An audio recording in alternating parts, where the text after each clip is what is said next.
Good afternoon. I'm Sarah Gomes with Job Service Kalispell. Thank you for joining us this January for our first Blueprint for Business Success seminar in 2023. I'll note that the virtual attendees are muted during the presentation, but we encourage them all to submit their questions through the chat box, which will be answered at the end of the presentation, just like your guys' questions. As usual, we ask that all of your questions and comments are polite and respectful to the presenters and the audience. There will be an anonymous 2-minute survey that pops up when you click on leave in the webinar. That will be the survey where we really need your feedback to help steer us towards information that is relevant towards businesses and useful to Montana businesses. Today, we have the privilege of learning how 3 Flathead businesses are meaningfully creating their company culture. Let's meet the subject matter experts who are presenting. We'll start with Dorinda Gray. She is the Vice President and County Manager for Insured Titles in Flathead County. She joined Insured Titles in 2012 as Business Development Officer. She has an undergraduate degree in Business Administration from Montana State University Billings. Dorinda has experience in mastermind trainings, as well as developing and leading teams in a variety of settings from retail to professional offices. Next, we have Dorothy Meyer. She is the Workforce Development Recruiter for Nomad Global Communication Solutions. Her main role is to build relationships within the community and throughout the community. She has worked in marketing, economic, and community development in Flathead. Dorothy proudly serves the Flathead communities on various boards and committees. And now we have Jenna Marshall, who is the Talent Acquisition Specialist for Emmanuel Lutheran Communities. She is part of the Human Resources team. Her responsibilities of the employee lifecycle include recruiting, onboarding, and retention in all departments.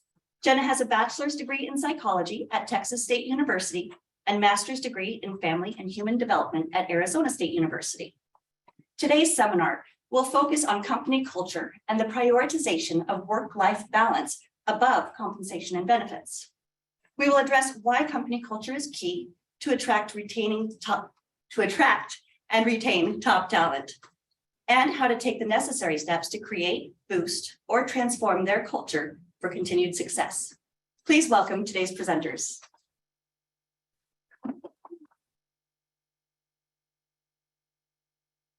So if you'd like, Dorinda, kick it off for us. And I'll kick it off. Yeah. So as my bio said, I started with Insured Titles in 2012. I was doing business development and sales. I became acting county manager in 2017 in June. And as acting, I was just steering the ship because I didn't know who I was acting for, if they would be returning to their position or not. They, at the end, did not return to their position. So I became vice president county manager in January of 2018. So throughout 2018, it was me learning all of the ins and outs of what I needed to do to effectively manage my administrative role while also managing the team. In 2020, in January, obviously that was weird kind of a couple of months as we didn't know what was happening with the pandemic. We also didn't know what was going to happen in the real estate market. And we had predicted that it would not have gone the way that it did, which was absolutely crazy. So in that sense, really kind of wanted to start as we started bringing on employees and as we got busier, you can kind of see the chinks in the armor, right? When you get busy, you realize that your processes or maybe some things aren't necessarily working the way that you want. And for me, it wasn't the technical nature of what we do, which is very technical, but it's on the job training. Where I was finding the issues that we were having was what it was our internal culture. How are we treating each other internally? And then how did that also then roll out to our clients? So really trying to tie those two perspectives together. So came up with a plan to kind of try to bring that all together and loop it back around that no matter if it's internal or external, the culture matters to our internal customer and our external customer. Mm-hmm. So the first thing that I did is that I had everybody take the DISC personality profile. Very hard, but I made the intention of shutting down the office for like a 3-hour period, and did it in rounds to where people could get together, made it very interactive. The team hears from me all the time, and I really wanted it to be the things that we do to be interactive, because they all have voices and opinions, whether or not they're willing to share it in the group or in small groups.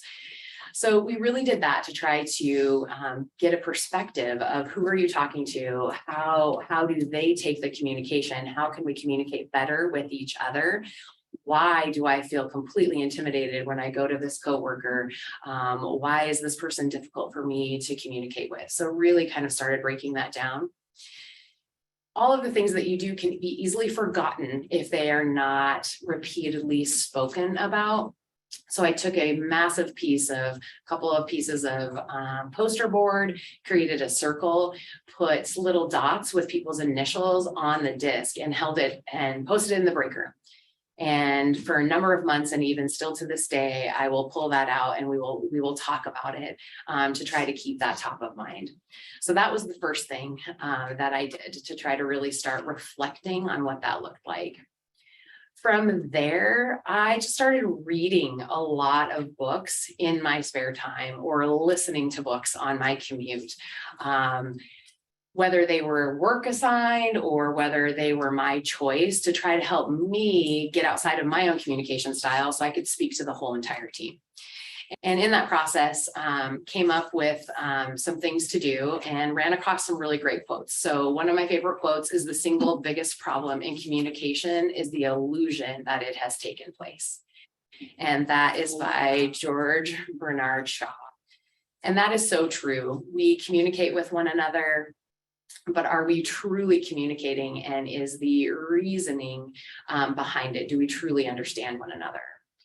So from there, I went back to the team and had them each submit 3 things that they wanted to learn.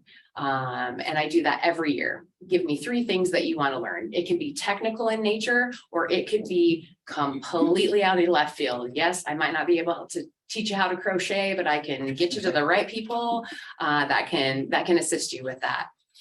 So compiled that information, and then from there kind of made my plan of attack. So our office meetings used to be very technical in nature. Like, here are the numbers, here's what we need to do, here's what computer things we're not completing. And I completely scrapped that. And from there, we went very interpersonal. And all of these meetings had a theme. They went from an hour to an hour and a half. Again, with the whole entire of participation. So every single meeting breaks people down into smaller groups so they can, have free time to express their feedback with whatever assignment they've been given. Sometimes it's free form. Sometimes they each get an individual question that they have to come back and present to the team. The first one that we tackled was rapport versus trust. We can have rapport with somebody, but if we do not have trust, what are we leaving? What are we leaving behind, or what are we not really focusing on? We worked on communication then for the next 2 or 3 meetings, from hitting it from all sides. Verbal communication, nonverbal communication. What is your body language telling you? And had some really great role plays, interactions with that. I had a employee script with me, Abbott and Costello, who's on first. We dressed up as baseball players and had massive gum in our mouth as we read that whole entire script, to just really try to get these people to start thinking about, how do we communicate with one another? Because I will tell you, as a leader, I make assumptions. I make assumptions that these people have had the exact same experiences that I have had, that they know what good communication looks like, that they know how to deal with conflict management. And that's my bad as a leader. So I really needed to start breaking down those assumptions and working towards that. Once I felt like we were getting somewhere, I then turned to culture. Our culture, our vision is all over our computers. We look at it every day. How often, though, is it just a background on our screen and that we're not living it? So from there, we really started talking about what is our culture, what is our vision statement, and breaking that down individually. What does that mean day to day? What does that mean in a quarter? What does that mean in 6 months? What does that mean to each other? How are we treating each other? How are we treating our clients? So really tried to focus on that. They all have the ability to come to me to say, hey, we're tired of these meetings. Can we go back? Because sometimes some people, let's just be honest, they like the technical aspect of the meeting because these meetings can be uncomfortable sometimes, right? When you're asking people to be vulnerable or to think outside the box versus, the technical box that they sit in. But it is so important. One of the things that we also did too is, what do you sell? And I think that that's a really great thing. And I think that was a chamber training that I took a number of years ago. What do you sell? Like if you are Les Schwab, you sell tires, but do you really sell tires? What you're selling is that you're selling safety. You're selling peace of mind. You're selling the ability for parents to get their kids to and from sports. So really trying to break it down. What is your business? Because it's just not the widget that you sell. There's way more, which then can influence how people buy, how we need to treat people, how emotional the product or service that you're selling is tied into that.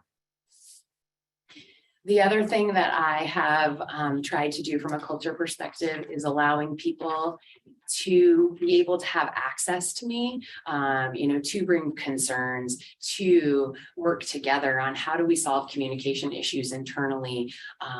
What do we do? What does that look like? And so, because I said before, they listen to me all the time. I've even taken some trainings out. So we went to FECC, is a fabulous resource with their continuing education. So we had Phil Quigley present a 2-hour class on conflict management. And, even if they only take one thing out of that class, it's so worth it. And so one of the things that I took out of that class is that you listen to understand, not to defend. And how many of us at work with coworkers or clients immediately get our hackles up of like, oh, I need to defend my position. And do you really need to defend your position? Don't you just need to be open to the hearing and the experience?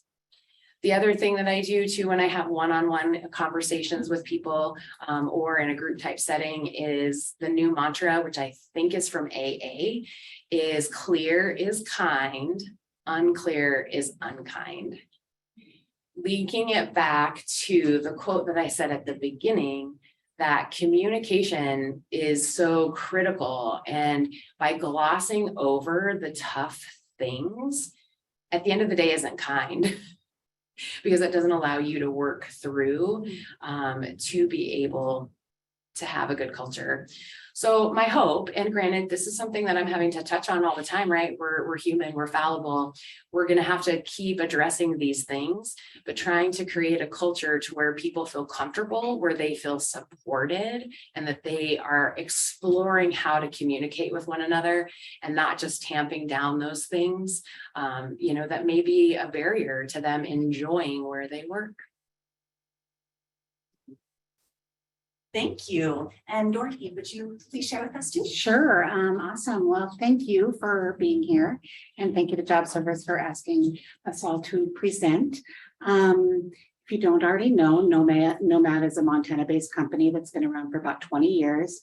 And we make mobile command units, which is made for clients all across the world. You might not necessarily see them here, but NASA, the Department of Defense, Verizon, Dell, Microsoft, hospitals, runs a gamut. And we use an engineered to order approach, which means that we don't force our customers in a box. We use out of the box ideas to build a box around our client's specific mission. And taking that further, we also take that concept and apply it within our company. I was hired about a year ago to be the workforce development and community outreach specialist. And I like to think that I am the advocate for the employee to the community, to the company, and the company advocate to the community.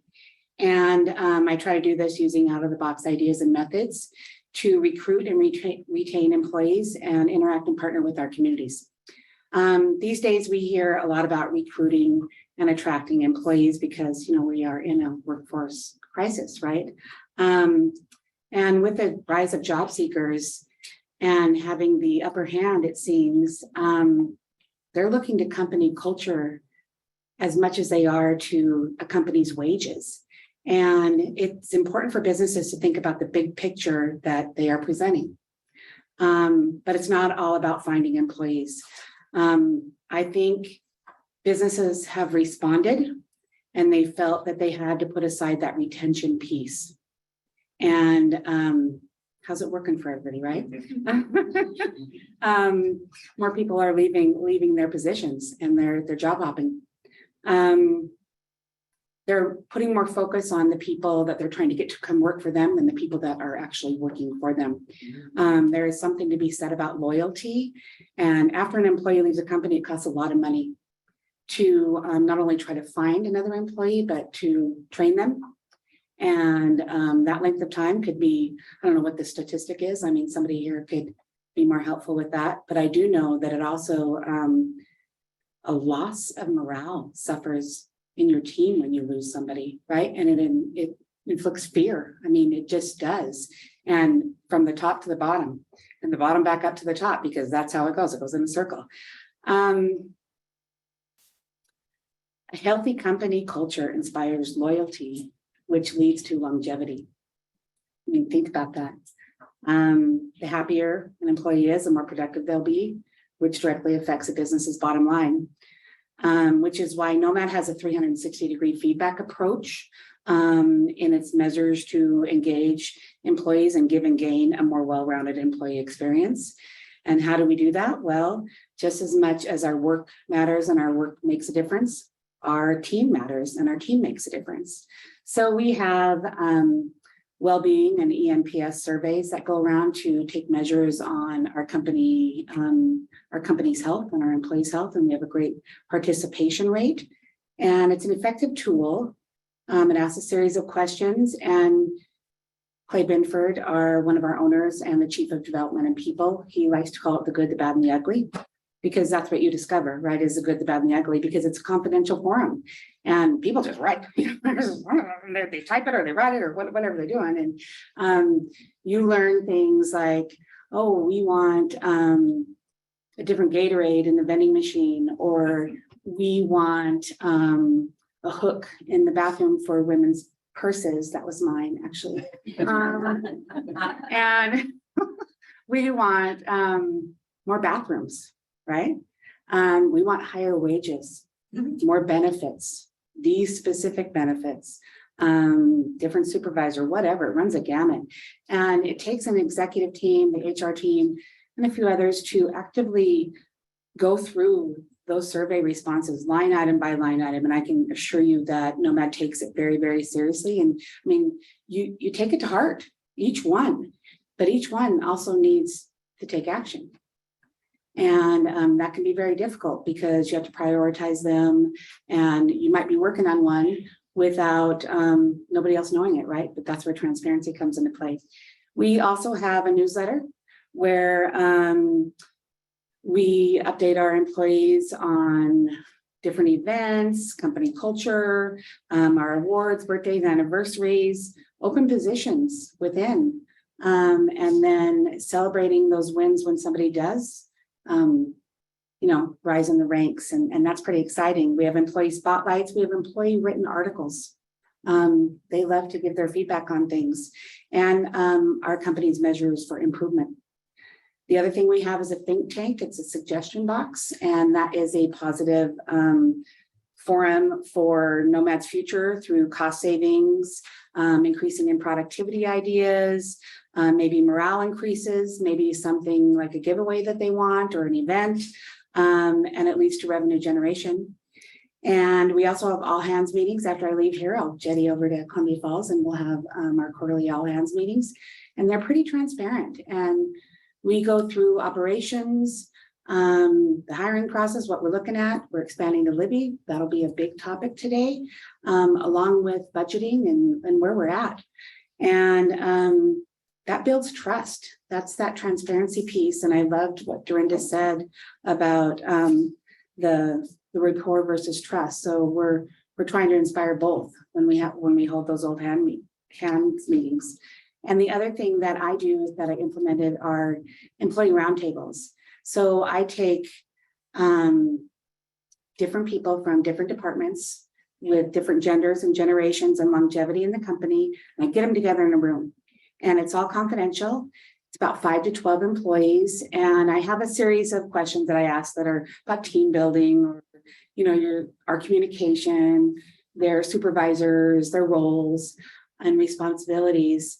But more often than not, the conversation just builds and develops organically, which is what you want, because they start talking to each other. And there's that blame game that always happens in every organization, every company. What the roundtables do is they provide a different perspective for somebody else. Somebody in engineering hears how the work they do and the decisions they make affects somebody in sales or on the production floor or in supply. So it's pretty incredible. And at Nomad, we believe that company culture can make or break us. So besides that 360-degree feedback approach, we also have a culture team, and that's really what I want to talk about today. Our culture team needed to be diverse and inclusive. So it's made up of individual team members with perspectives from all walks of life. So I took that cross-section from all departments. And what we try to do is be a beneficial influence for the betterment of the workforce and the workplace. We strive to promote positive change and to drive the company's core values. At the start, it wasn't designed that way. It's not that our work didn't matter. We were holding events and get-togethers, and we did prizes and giveaways. But soon we found out through our 360-degree measures that we were kind of thought of as glorified party planners, right? Nobody wants to be that. We were fun, we were making fun, but we weren't necessarily being effective in the way that we wanted to be effective.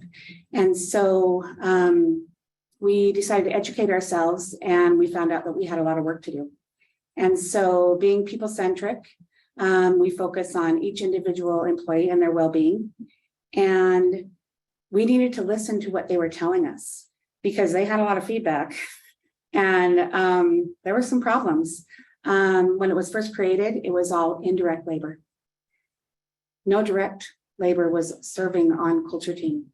And you can understand why, that affects the productivity. But then you don't have buy-in, right? We needed buy-in.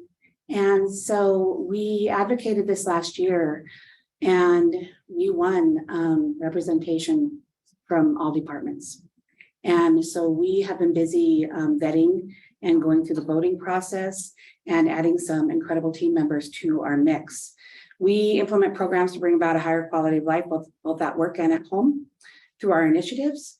One of them was bringing about PTO sharing. People can suffer a traumatic event or an illness, and they don't have enough PTO, right? And we don't want to be givers, but if we don't allow them the option, then how do they do it? So we allowed them the option. Another thing that we do is connecting them through Nomad communities. So we found common interests and put those people together, because this is a family. I mean, they spend more time with each other than they necessarily do with their families. But the Nomad communities involve their families as well. And so it could be hiking, rock climbing, crafting, cooking, hunting and fishing. And we've just now developed a website where all of that is put on this website and is a portal for all of the activities that are going on, and who's in it, who's going to do it, and the schedule events. And we also added a classified section to buy, sell, and trade within the company. So that's a lot of fun too. We work on partnerships with our communities to bring volunteer opportunities. I work with a lot of organizations here in the Flathead and even across the state. And we found that the more we do in volunteering efforts with our company culture team, we offer it to all the staff as well. And the more they volunteer, the better off they feel. and the more productive they feel. And some of them have never had an opportunity to volunteer in their life. So this is actually pretty impactful, not just within, but outside of the company. It's our mission to foster a culture where our team members feel valued, are rewarded, recognized, and celebrated. We do that by get-togethers, all sorts of things. Runs a gamut. If you want to talk to me about it, you can. I don't have that much time. But our for the people, by the people approach is achieving its third year of operations. We have developed strategic measures and moving forward and committed to accomplishing our goals. We have to operate off a budget. We track our time. We develop initiatives and stick to an agenda. And we try to keep being engaging and impactful. And as we expand to other markets, Libby being one of those, we are trying to take into consideration how we move forward, because we want to be just as impactful there as we are here. And that's fostering a sense of belonging. And I don't know how to do that yet, but and neither does my culture team, but we're going to work on it. We're going to try. Thank you. Thank you, Dorothy. And Jenna, we'd love to hear from you. I'm Jenna. I work for Emmanuel Lutheran Communities. I've been there for about a year now, and Emmanuel Lutheran Communities is a senior living span from independent to assisted living, long-term care. We have multiple departments: culinary, HR, nursing, activities. Pretty much you can find any job there. So with all those different jobs and all those different departments, we'll all have one thing in common. We have different goals at the end of the day. Somebody might want to become an RN, or a dishwasher wants to go through our certification program to become a sous chef. Multiple career paths, but at the end of the day, we all follow this Emmanuel spirit. So that handout that you have with you, those posters are everywhere in our community. They're in our onboarding room and our orientation room. Yes, we have 2 onboarding orientations. We just, I even brought mine that I signed the day of my onboarding. And with these commitments, it empowers the employees to further themselves, but then also feel support us as an employer. So when I started before a year ago, I was in Houston. I had worked in senior livings as an employee up to a manager to a director. And so I was looking for a new position where I could come into a good culture and kind of help evolve that. And my grandma actually does live at Emmanuel Lutheran. And before I moved up here, my mom sent me a picture of that Emmanuel Spirit poster. And she's like, I see this all over the community. And she's like, they really do have that customer service here. Everyone is really smiling. And I'm like, okay, like, oh yeah. So when I came up here, of course, interviewed and got the job, I was like, I really do see this through the residents, the family members, and the employees. So kind of some of the activities that we do with Emmanuel Spirit is during onboarding, of course, we go over it and we kind of ask, what are these commitments do you do in your personal life and your professional? And we'll give scenarios and we just kind of build off of that. And then we'll talk about examples that we show. So personally, my favorite one is number 14. It says focus on living a balanced life, body, mind, and spirit. So it has that work-life balance. And we kind of portray those through our benefits. We just opened our new childcare. And so now employees have flexible hours for their childcare, and they can come to work and not have to worry about where their kiddo might have to go for that day. So we really try to support them through all aspects. We employ scholarships. Like I said, we have CNAs that want to become RNs. So it's really helping with that flexible scheduling and getting them to the point that where they want to go. With manager training, we use Navari. If you're in healthcare and you're not Navari, look into it. It's wonderful. And we try to grow everyone to their max potential. So number 14 is my favorite. We all have our different favorites, but each of these, some of them you can see day to day, there's something to work on, but some of them, they are long-term goals. And this does attract employees that are looking to start a career at Emmanuel Lutheran. And then it's just also a good reminder for current employees or employees that have been there for 30 years. The way we continue to show this and keep the Emmanuel spirit alive, I unfortunately did not come up with this wonderful idea. It has been there for the 65 years they've been open. But every month, instead of calling it the Employee of the Month, we call it Heart of Jesus. And so the Heart of Jesus, whenever you nominate that employee, you put down one of the commitments that they show day and day throughout. And then of course we have the Heart of Jesus for the year. And the employees, they really, they take to it. They want to nominate that person who truly embodies all of these commitments, and we want to showcase them. The other thing, how managers really involve and continue to uplift this culture is through every department's different. I get to meet with my boss every day. She's awesome. But some meet weekly, they meet monthly, but they always go over this. What do you need? How can we improve? Leading by example? Is there a program that you want to go through? Or is there maybe another internal position that you want to move over into? We really try to leave it open to the floor and yeah.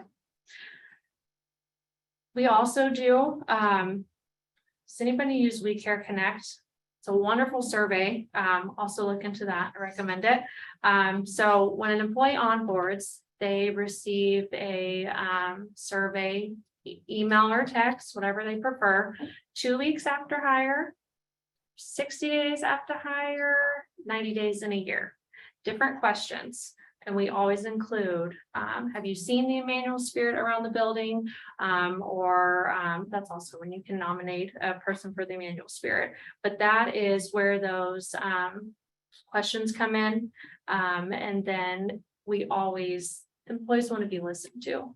If they type something down, even if it's something positive, we always want to acknowledge, hey, I saw your comment about, how your onboarding is going, or the feedback from a manager. And we just want to acknowledge that. And then of course, if it's negative feedback, we want to acknowledge it. And not a month later, not 2 months later, probably within that week, to say, hey, we're here and we want to help continue to be a great place to work. And then as far as employee wellness, we have the pool on site, the gym, we have a dietitian, we have a personal trainer. We try to make it very family friendly. We say, bring your family in, go to the pool and swim. So that is the Emmanuel spirit and all. And as far as bringing the outside culture, and we do have some groups. I just started a running one, so it's going pretty well. We don't have a website, but I would love to start that. We have a sign-up sheet in the break room, and that's just kind of how through and through their personal and their work life, to keep that culture going. And I think one of the things that I've seen this year that really has kept employees there and attracted is the flexible scheduling. It really is a true perk. Our childcare right now, it's 5:30 to, backwards times, 7:30 a.m. to 5:30 p.m. Some shifts are longer than that, or the overnight ones. And so we have that flexible scheduling where it's like, if you want to work the time of the daycare, we'll figure it out. If you want to work PRN as needed, you absolutely can do that. I know previous places that I've worked before, if you're working full-time and you drop down to part-time or that PRN, it's almost seen as a negative aspect. We don't look at it that way at all. You can always go back up to full-time. So when I'm talking to new hires or internal transfers, sometimes people need to take a little time off, or they're starting school, or I don't know, there's tons of scenarios.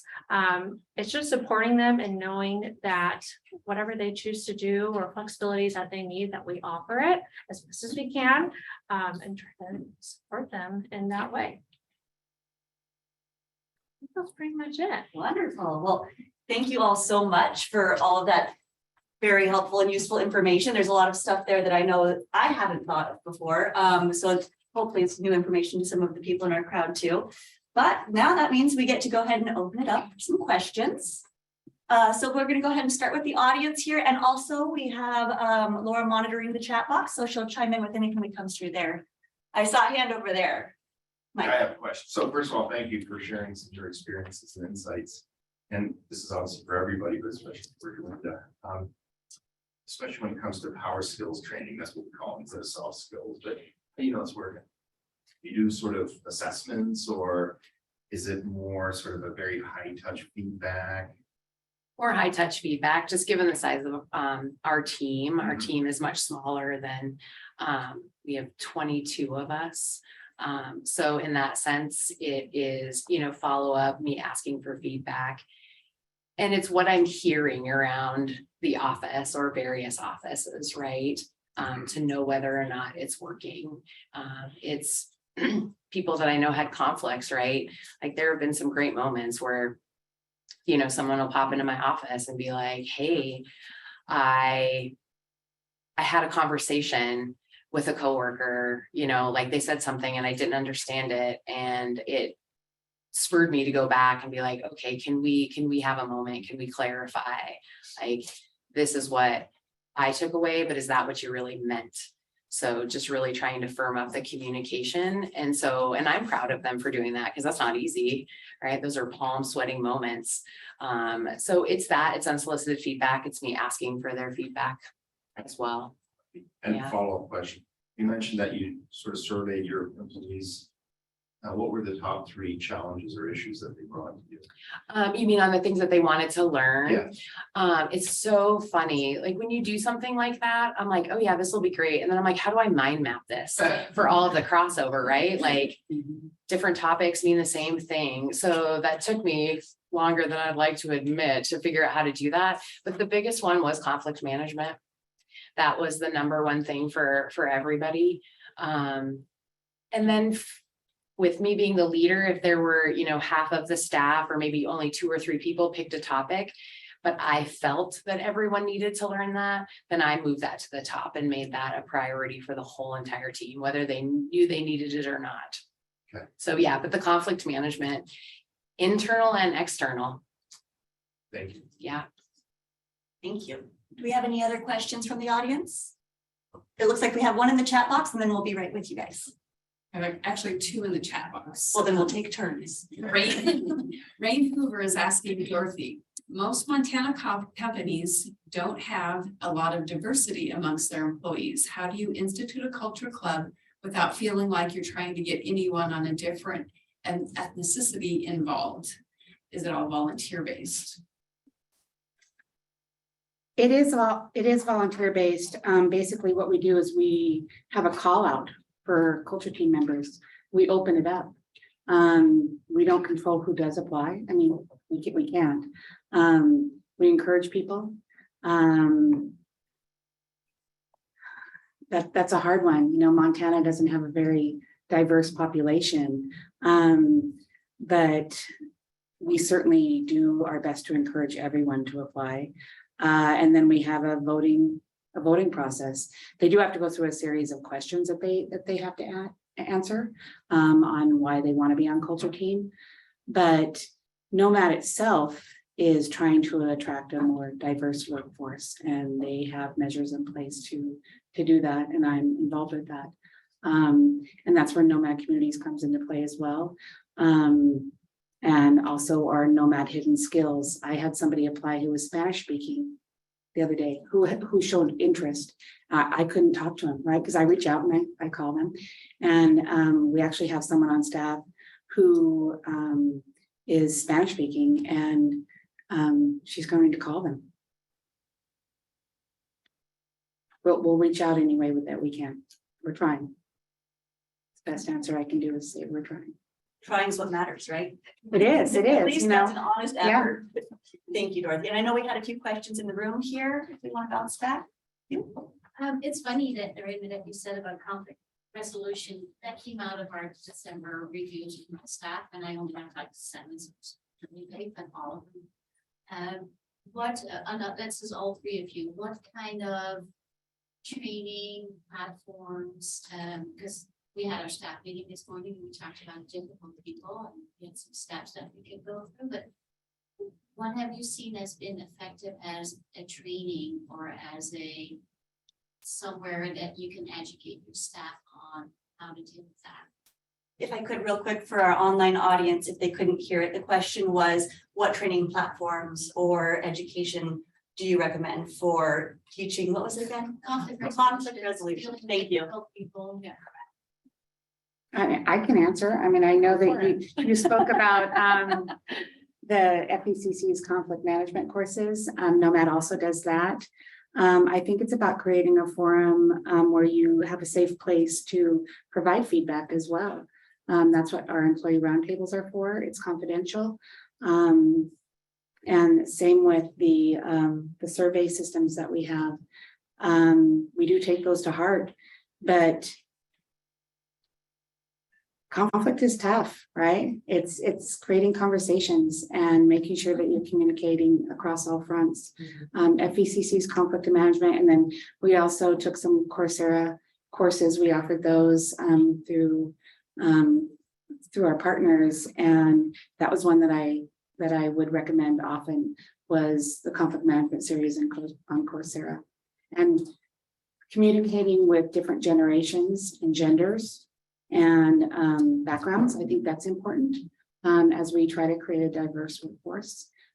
People don't know how to communicate with people who are other than them.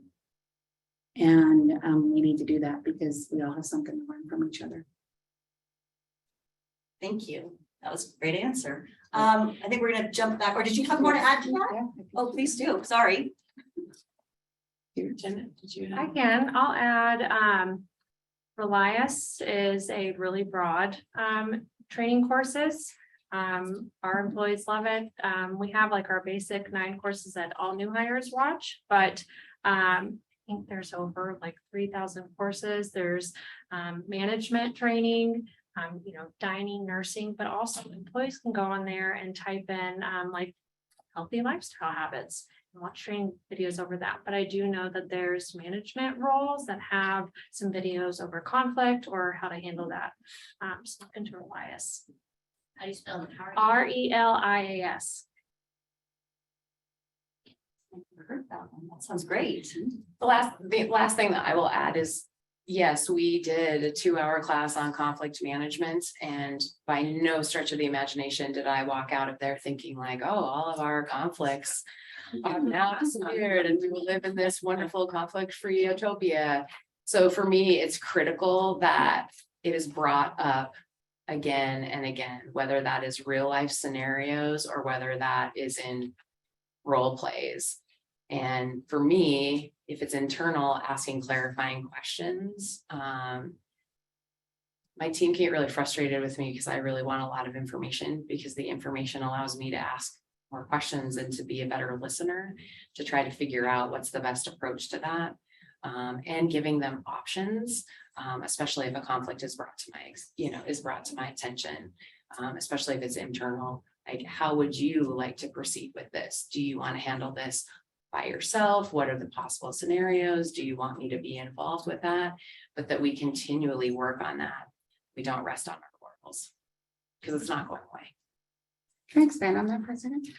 Mike, you spoke about the power tools, almost like for essential skills. Just as much as we train them to operate a power tool, right? We should also train them to have essential skills, be able to communicate with each other, be able to come up with solutions to conflict, and be able to hold those tough conversations. If we're not doing that, then we're doing a disservice to our employees. Well said. Does anyone else have anything to add to that one? There's lots of good nuggets in there. All right, I think we've got another question in the chat box lined up. And this one kind of goes along with Michael's question from Cindy Carpenter. Love all the ideas. Wondering if any of you were looking at ways to officially measure or quantify the results of your efforts.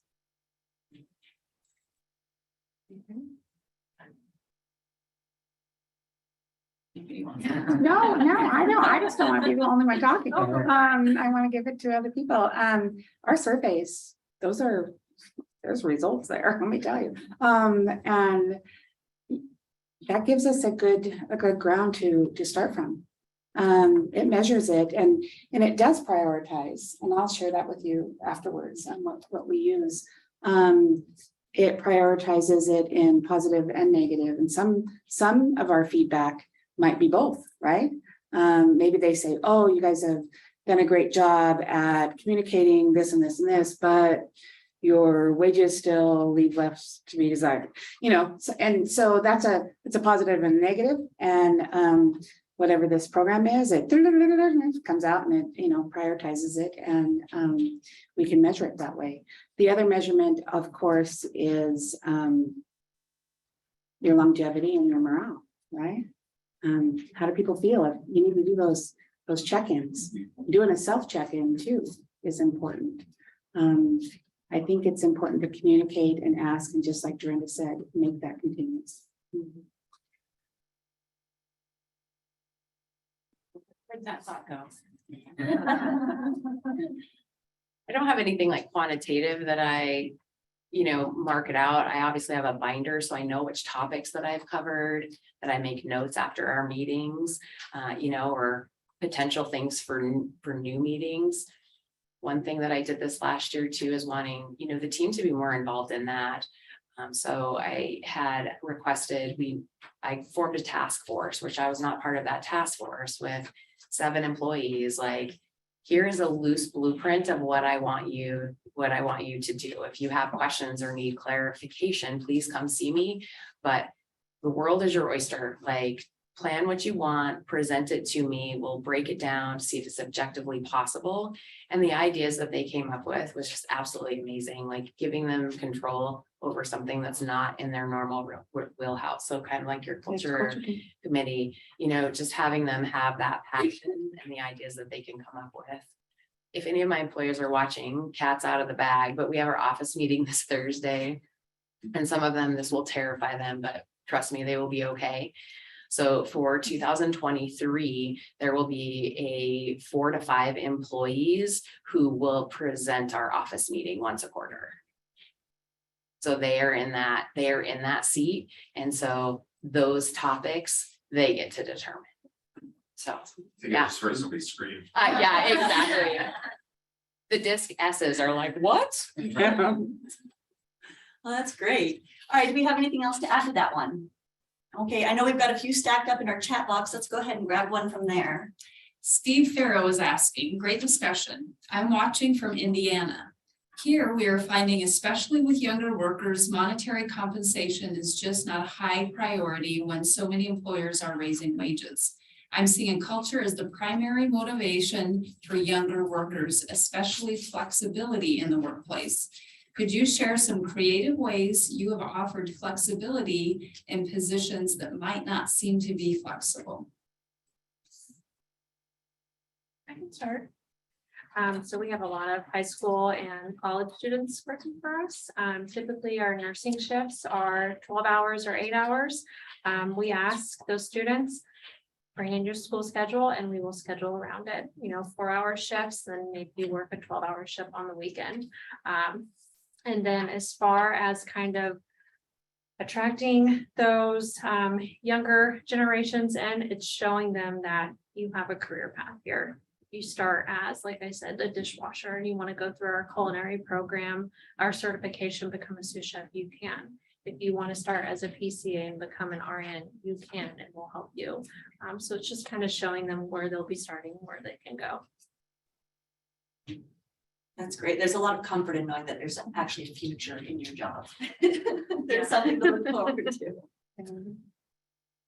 My flexibility is a little different because we're Monday through Friday, 8 to 5, and we run with the Federal Reserve. So flexibility can be a little bit different, but try to fit in flexibility, where we can, for those moments that are important. I didn't really talk about work-life balance, but there are a lot of things that are very important, whether that is, Christmas program or a choir program or parent-teacher conferences. So really try to be flexible with that. Have employees who don't arrive to work until a little bit later because they want to do school pickup or drop off, and then some who leave a little bit earlier to do school pickup. So just really trying to balance that out for what's important. We do the same, allowing for that school drop off and pickup. There are a lot of our team that, they're in a family, they have a family, atmosphere, and they get time off for their kids. If there's a doctor's appointment or something else, it's pretty easy to, satisfy that. And we have different shifts for different departments. And we also have hybrid. I'm a classic hybrid person. I mean, I work from home a lot, and I go into the office, I do both. And I actually thrive on doing both. There's other people out there who do as well. And I think it's important for employers to rethink that, right? Of course, we have floor positions. We build things. So not everything can be done at somebody's house. But what does that look like? That looks like maybe working around a student's schedule or a retiree's schedule or a parent's schedule, or just someone who has a different job. You know, maybe they're working 2 jobs, which is the case around here, right? So being accommodating and taking it on a case-by-case basis, I would say, is the best approach. Don't say that you won't. Say that you will try to find a way. Like that. Thank you. It looks like we have time for one last question before we have to start wrapping it up. And I believe, were there any more questions in the audience here live? All right, we've got one sitting in the chat box then. From Wendy Bird, can you share some websites that helped you create these surveys? How do we ask the right questions? We have it through our HR system. I can call you, Wendy, in Fort Benton and to share that with you. Which I will do. I don't know everybody, but I'm willing to do that. It's do your research. And you mentioned one, right? It was We Care Connect. I would suggest that, but I'll contact you, Wendy, and let you know what we use and go from there. Thank you. Did you guys have any suggestions too? I think on the survey, we use We Care Connect, talk with, which kind of unique. We have different departments and different hiring managers for different careers, and not all questions apply to all of our employees. So what questions matter? We want to ask them the important ones that mean something to that individual department. So kind of organize it around that. Don't want to waste a good question. I agree. That's why a platform that's for you is very, very nice. Great. Well, I'm going to push my luck here. And on a selfish note, I have a question I'm dying to ask you before we wrap it up. How do you address or encourage an employee who might be the metaphorical stick in the mud when they don't want to participate in company culture? They just want to go there, sign in, do their job, not communicate, get out, and they're ready to work, but they don't want to have that culture. How do you handle those guys? With respect, right? It's all about respect. They have their reasons. I think it's important to try to engage them in somehow, but in their way. I think it's starting a conversation and asking them, how do you want to communicate? How do you want us to communicate with you? How much do you want to be involved? If you don't, why not, right? It might be that they just want to be home. Maybe they're just homebodies, or it might be something that is in your company culture that you need to change. But you're never going to know unless you start that conversation. Get brave and ask. Thank you. So that is pretty much all the time we have for questions today. And we'd like to say a huge thank you to Dorinda, Dorothy, and Jenna for gifting their time and sharing their expertise on this topic today. All the handouts discussed during the presentation will be shared through the chat box. And following a few quick announcements, we'll leave out the presenter's contact information in case you have any further questions for them. This does wrap up our 2023 Blueprint for Business Success Spring Series Opener. Follow Job Service Kalispell on social media and subscribe to our email list to stay current on upcoming events. Have fun sharing your feedback in the short anonymous survey that pops up when you leave today. Your participation helps us improve this program and provide meaningful topics and content. Thank you for attending.